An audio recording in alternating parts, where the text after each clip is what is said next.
જસદણના ખાનપર road પર આવેલ સ્વામિનારાયણ મંદિરના સંતો દ્વારા કેબિનેટ મંત્રી કુંવરજી બાવળિયાનું સ્વાગત કરવામાં આવ્યું હતું। કુંવરજી બાવળિયા દ્વારા સ્વામિનારાયણ ભગવાનની આરતી ઉતારવામાં આવી હતી તેમજ સભામાં સંબોધન કર્યું હતું।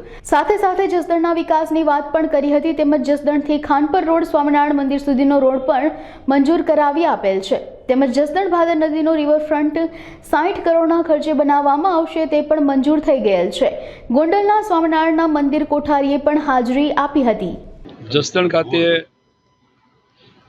બીએપીએસ સ્વામિનારાયણ મંદિરમાં આમ તો ઘણા સમયથી સંતો તરફથી મને દર્શન કરવા માટેનું આમંત્રણ મળતું, પણ જોગાનો જોગ આ નવા વર્ષમાં સંતોના આશીર્વાદ, એમનું આમંત્રણ અને કેટલાક અમારા આ મંદિરની સાથે વર્ષોથી જોડાયેલા ભક્તજનો એમની પણ લાગણી હતી અને એના ભાગરૂપે આજે ભગવાન સ્વામિનારાયણના દર્શન કરવા માટે અહીંયા પધાર્યા હતા।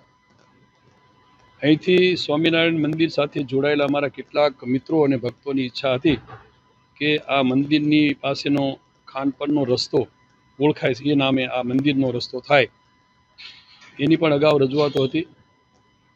આ ચાલુ વર્ષના જે બજેટની જોગવાઈ હોય છે, જોગવાઈમાં આ રસ્તો એટલે ખાનપર રોડ બાયપાસથી પુલ સુધીનો 1,40,00,000 રૂપિયામાં રસ્તો મંજૂર કરાવ્યો। આ 5.5 મીટર એટલે ડબલ પટ્ટીનો રસ્તો સીસી રોડ બને, ત્યાંથી પુલ સુધી નાલા સુધીનો બાકીનો રીકાર્પેટ થાય એ રીતનો રસ્તો, એની ટેન્ડરની વગેરે પ્રક્રિયાઓ શરૂ થતાં આ ચાલુ વર્ષમાં જ આ રસ્તાનું કામ સરસ થશે। અહીંયા દર્શને આવતા સૌ ભક્તજનોને પણ ખૂબ સરસ મજાની સુવિધા મળે એવો આ રસ્તો થશે।